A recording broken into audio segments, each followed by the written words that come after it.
Ayan, dito tayo mga followers, siyempre sa barangay Pulo. At meron naman siyempre, sabi ko sa inyo, mag-ingat kayo mga idol. At dito tayo siyempre, meron tayong i-first aid lang naman. At siyempre, may panggaan. Ayun, samahan natin ang first aid. Siyempre, to the rescue yan, si DRR Remono 911 po. Kaya po ingat tayo mga followers, mga idol. Sa lagi ko sinasabi, huwag mag-drive, huwag nakainom ng alak. Ayan.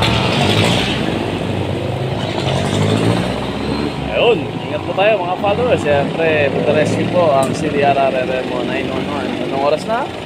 Time check, 2:40 ng madaling araw. Dito sa Barangay Pulo Highway. Yun po, to the rescue tayo siyempre. Ingat po tayo mga followers, mga idol, mga kababayan. Ingat po lahat. God bless you po. Salamat.